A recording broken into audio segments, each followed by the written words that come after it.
Friends, आपके अपने educational channel S अत्री में आपका स्वागत है।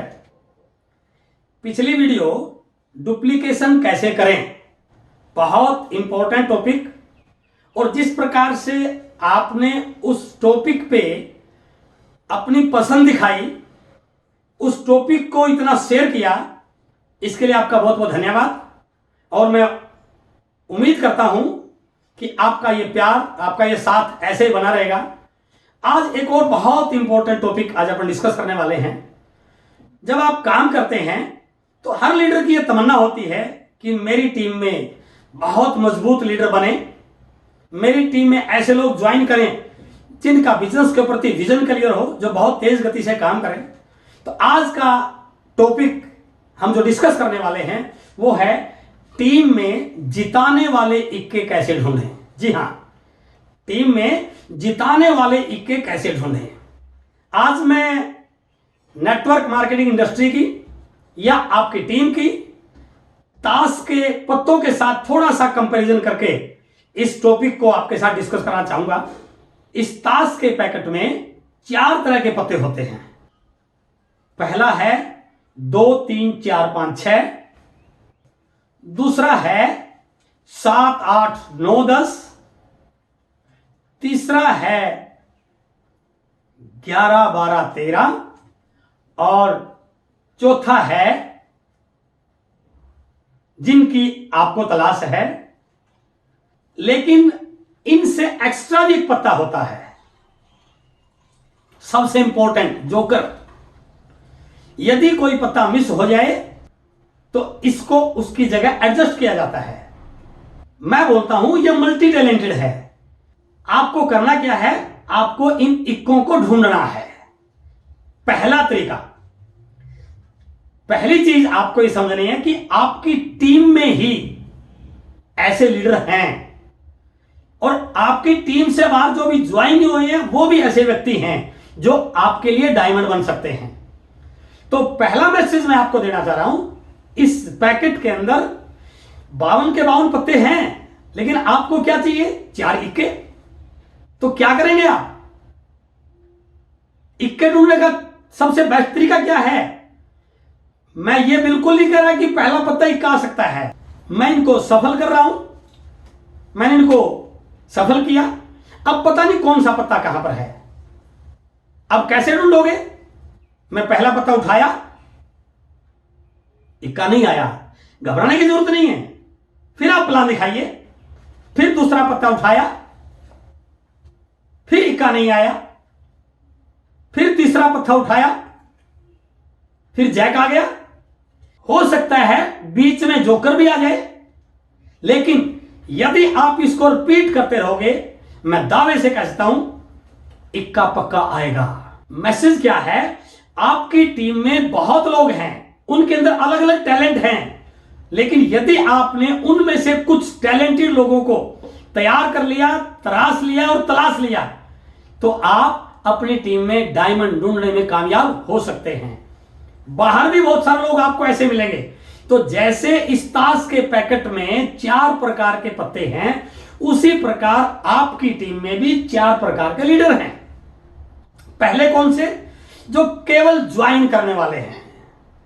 कोई जरूरी नहीं कि वो डायमंड बनेंगे, और हो भी सकता है वो डायमंड बने, हो सकता है उनमें से बहुत सारे लोगों ने सिर्फ ओबलाइज करने के लिए ज्वाइन किया हो सकता है वो केवल इस वजह से आगे कभी आप नाराज ना हो गए हो सकता है उनका कोई और उद्देश्य हो, लेकिन ऐसे लोग भी आपकी टीम में हैं जो केवल ज्वाइन करके चले जाते हैं।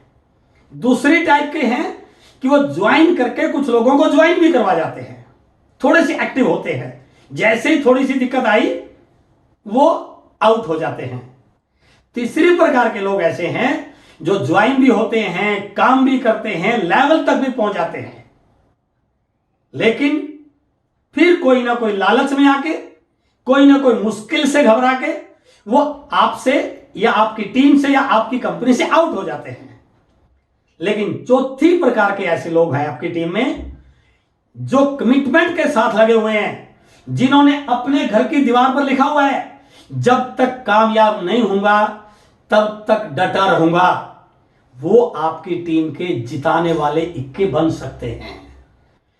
मैं ये नहीं कह रहा कि पहले वालों में से ऐसे नहीं निकलेंगे, निकलेंगे, लेकिन आपका फोकस इन लोगों पे होना चाहिए जो कमिटमेंट के साथ लगे हुए हैं, हर एक्टिविटी में आपको फ्रंट लाइन पर नजर आते हैं, सीखने में सबसे आगे होते हैं, 100% सिस्टम को फॉलो करते हैं। तो आइए चर्चा करते हैं ऐसे लीडर्स की, उनकी कौन कौन सी खूबियां हैं, किन खूबियों के आधार पर आप उनको पहचान सकते हैं, किन खूबियों के आधार पर आप उनको ढूंढ सकते हैं, ताकि आप अपनी टीम में इस प्रकार के विनिंग लीडर्स पैदा कर सकें, उन विनिंग लीडर्स को ढूंढ सकें। तो सबसे पहली क्वालिटी, उनकी सबसे पहली खूबी, वो चुनौतियों से कभी घबराते नहीं, वो चुनौतियों में कभी रोते नहीं, बल्कि और निखर जाते हैं। और आपका अपनी टीम में अच्छे लीडर्स ढूंढने का सबसे बढ़िया पैरामीटर यही है, क्योंकि मुश्किलें तो आएंगी, तकलीफें तो आएंगी, ब्रेकर तो आएंगे। उस ब्रेकर पर किस प्रकार के लोग क्या फैसला करते हैं, यह आपको पहचान करने का समय है। असली लीडर की पहचान तो तकलीफ में आती है भाई साहब। असली सोना वो होता है जो आग में तपकर कुंदन बन जाता है। यह फोटो एक पहाड़ की है, इसके ऊपर दो प्रकार के वृक्ष हैं, एक वो वृक्ष जो पहाड़ की चोटी पर हैं और एक वो वृक्ष जो बिल्कुल तलहटी में है। आपने कई बार महसूस भी किया होगा, इनमें से कौन से पेड़ों की लंबाई ज्यादा है।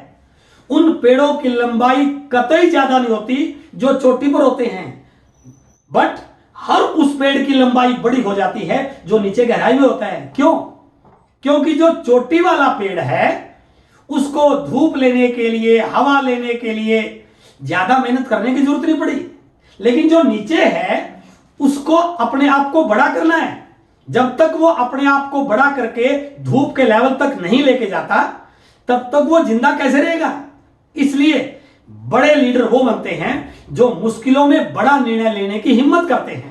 तो इसलिए सबसे पहला जो तरीका है ढूंढने का, जब भी चुनौतियां आए, उन चुनौतियों में जो अपने आप को निखार कर आगे आ जाएं, they are your winning leaders. And the second is, वो इस बात को जानते हैं कि सफलता लगातार प्रयास का परिणाम है। वो इस कोटेशन को जानते हैं, winners never quit, quitters never win. इसलिए जो लगातार लगे रहते हैं, कभी काम कभी आराम वाले लीडर बनते नहीं हैं। लीडर वो बनते हैं जो लगातार प्रयास के महत्व को जानते हैं। देखिए ये पहली फोटो, इस पत्थर को तोड़ना है, हथौड़ा भी है, औजार भी है। पहली चोट मारी, नहीं टूटा, दूसरी मारी, नहीं टूटा, तीसरी मारी, नहीं टूटा। अब क्या इस काम को छोड़ देना चाहिए? नो, लीडर छोड़ता नहीं, वो लगा रहता है। और 50 चोट मारने के बाद भी पत्थर टूटा नहीं। अब यहां पर कुछ लोग क्विट कर जाते हैं, लेकिन जो लीडर है वो फिर प्रयास करता है। आगे देखिए, 99 चोट भी मार ली, अब भी पत्थर टूटा नहीं। कुछ इस प्रकार के लोग भी मिलेंगे कि टूटने ही वाला था, उससे पहले हार मान ली। रिजल्ट आने वाले थे, रॉयल्टी आने वाली थी, लेवल बनने वाला था, उससे पहले हार मान के बैठ गए। लेकिन लीडर कौन है? जो 99 चोट के बाद भी लगा रहता है। अब देखिए, 100वीं चोट मारी और पत्थर टूट गया। इसका मतलब क्या हुआ? क्या 99 चोटों में काम नहीं किया? बिल्कुल किया, लेकिन लीडर इस बात के महत्व को जानता है। उसको पता है वो एक चोट जो इस पत्थर को तोड़ने वाली है, जब तक वो नहीं लगेगी तब तक पत्थर टूटने वाला नहीं है।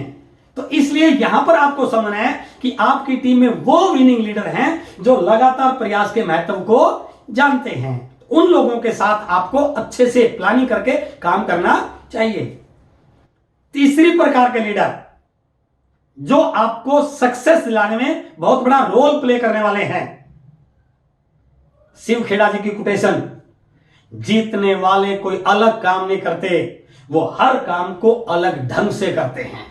तो एक परफेक्ट लीडर केवल काम नहीं करता, केवल उछल कूद में नहीं लगा रहता, वो रिजल्ट निकालने पर काम करता है। वो अपनी स्किल को बढ़ाता है, वो काम करने के तरीके सीखता है, वो टूल्स एंड टेक्नोलॉजी का इस्तेमाल करता है ताकि रिजल्ट आए। इसलिए सफल लीडर वो होता है जो अपने काम को औरों से अलग ढंग से करता है।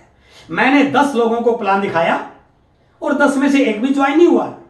किसी और ने 10 को प्लान दिखाया, 10 में से 2 ज्वाइन हो गए। किसी और ने 10 लोगों को प्लान दिखाया, 10 में से 4 ज्वाइन हो गए। किसी और ने 10 लोगों को प्लान दिखाया, 10 में से 8 ज्वाइन हो गए। फर्क क्या पड़ा?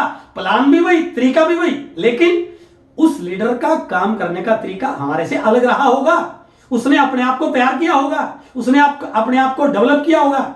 इसलिए लीडर कोई अलग काम नहीं करते, वो हर काम को अलग ढंग से करते हैं। और यदि आपकी टीम में कुछ इस प्रकार के लीडर जो अपने आप को तैयार कर रहे हैं, उनके साथ काम कीजिए, वो आपके विनिंग लीडर बन सकते हैं। क्यों? क्योंकि वो होने में नहीं, करने में विश्वास करते हैं और करके दिखाते हैं। तो इसलिए ये आपकी टीम का सबसे बड़ा एक फैक्टर बन सकता है उन लीडर्स को जांचने का कि कौन मेरी टीम के जिताने वाले के बन सकते हैं। और इनको कभी भी अपनी नॉलेज का, अपनी स्किल का, अपने सीखने का तनिक भी अहंकार नहीं होता। यह भी आपका एक अच्छा पॉइंट हो सकता है एनालाइज करने का कि यदि आपकी टीम में कुछ ऐसे लोग हैं, बढ़ तो रहे हैं, बिजनेस भी बढ़ा रहे हैं, लेकिन अहंकार बढ़ता जा रहा है, सिस्टम को तवज्जो नहीं दे रहे हैं, टीम और टीम वर्क के महत्व को ज्यादा नहीं मान रहे हैं, लोगों को अंडर एस्टिमेट कर रहे हैं, परफेक्शन सिंड्रोम आ रहा है, तो समझ लीजिए ये लंबी रेस के घोड़े नहीं है। या तो इनके साथ बैठ के बातचीत कीजिए, इनको बताइए कि आगे बढ़ने के लिए हमें कभी भी अहंकार को नहीं पालना है। तो इसलिए ऐसे लीडर्स आपकी टीम में जिनके अंदर सब कुछ जानने के बाद भी, सब कुछ सीखने के बाद भी, बिजनेस को लगातार बढ़ाने के बाद भी अहंकार नहीं आता, बहुत विनम्र रहते हैं, they are your winning leaders. और अगला पॉइंट है कि ये लीडर जो आगे बढ़ने वाले हैं, ये सिस्टम को बदलने की बजाय खुद को बदलने को तैयार रहते हैं। ये सिस्टम को बदलने की बात नहीं करते, लेकिन कई लोग आपकी टीम में ऐसे मिलेंगे, वो बिल्कुल सलाह देते हैं, कंपनी को ऐसा करना चाहिए, आपको ऐसा करना चाहिए, अपलाइन को ऐसा करना चाहिए, ये होना चाहिए। मेरे दोस्त, ऐसे सलाह देने वाले हजारों आए और हजारों गए। आपके कहने से दुनिया बदलने वाली नहीं है, आपको अपने आप को बदलने की जरूरत है। और सबसे बड़ी चीज, यदि आप अपने आप को नहीं बदलोगे तो लोगों के साथ एडजस्ट करोगे कैसे? आपकी टीम में तरह तरह के आइडियाज वाले, तरह तरह के कैलिबर वाले, तरह तरह की क्वालिफिकेशन वाले, तरह तरह की बोलनी भाषा वाले लोग आएंगे। आप उनको हैंडल कैसे करोगे? एक ही तरीका है, खुद को बदलने पे काम कीजिए। जैसे ही कोई नया आइडिया, नया विचार, नई परिस्थिति आपके सामने आए, आपके माइंड में तुरंत बल्ब जल जाना चाहिए। क्यों? क्योंकि new mindset is equal to new results. नए माइंडसेट से ही नया रिजल्ट आने वाला है। और यदि आपने अपने आप को बदला नहीं, और ये पिक्चर देखिए, मैं कभी बदलूंगा नहीं, तो क्या होगा? कुछ भी होने वाला नहीं है। तो इसलिए यदि आपकी टीम में या आप में समय के साथ बदलाव आ रहा है, then you are a winning leader. और सबसे इंपॉर्टेंट पॉइंट उन लीडर्स का क्या है? ये अपनी जिम्मेदारी से भी अधिक करके दिखाते हैं। जो आपने बताया वो तो किया, लेकिन उससे भी ज्यादा किया, वो लीडर है। कभी चेक करने के लिए ऐसा करके देख लेना, किसी ओकेजन पर, किसी एक्टिविटी में आपको जाना था, किसी वजह से आप जा नहीं पाए, जानबूझकर या चेक करने के लिए, तो वो लीडर क्या करेंगे? वो कभी भी आपकी व सिस्टम की इमेज को कभी गिरने नहीं देंगे। लेकिन ऐसी स्थिति में कुछ ऐसे लोग भी मिलेंगे आपको जो इस बात को राई का पहाड़ बना देंगे। तो समझ लेना, कौन आपके जिताऊ इक्के हैं, जो हमेशा सिस्टम को ऊपर रखने की बात करते हैं, आपको ऊपर रखने की बात करते हैं, जिम्मेदारियों से अधिक काम करते हैं। They are your winning leaders. और उनके अंदर एक मैच्योर लीडर के सारे गुण देखने को मिलते हैं आपको, सारे गुण एक परफेक्ट लीडर के। और उनका पेट डायलॉग होता है, चाहे कोई करे या ना करे, मैं करके रहूंगा। और जिस लीडर में इस प्रकार की भावना आ जाए, जिन लीडर्स में इस प्रकार के गुण आपको देखने को मिल जाए, उन पे फोकस कीजिए, उनकी केयर कीजिए, उनको ग्रो कीजिए, उनको आगे बढ़ने का माहौल पैदा कीजिए, उनको सिखाने के लिए एनवायरनमेंट तैयार कीजिए। और यदि आपने उन पे ढंग से फोकस कर लिया, उनकी केयर कर ली, उनको तराश के बड़ा कर दिया, मैं दावे से कह सकता हूं वो तो डायमंड बनेंगे, वो आपको भी डायमंड बना देंगे। तो यदि आप चाहते हैं आपकी टीम में इस प्रकार के लीडर बने, आपकी टीम में इस प्रकार के लीडर आए, आपकी टीम में इस प्रकार के लीडर पनपे, तो इस वीडियो को ध्यान से देखिए, इसके पॉइंट्स को नोट कीजिए और अपनी टीम में इसको शेयर कीजिए। और यदि आपने इस चैनल को अभी तक सब्सक्राइब नहीं किया है, इसे सब्सक्राइब कीजिए, बेल आइकॉन को दबाइए। मिलते हैं अगले वीडियो में अगले शानदार टॉपिक के साथ। Thank you very much.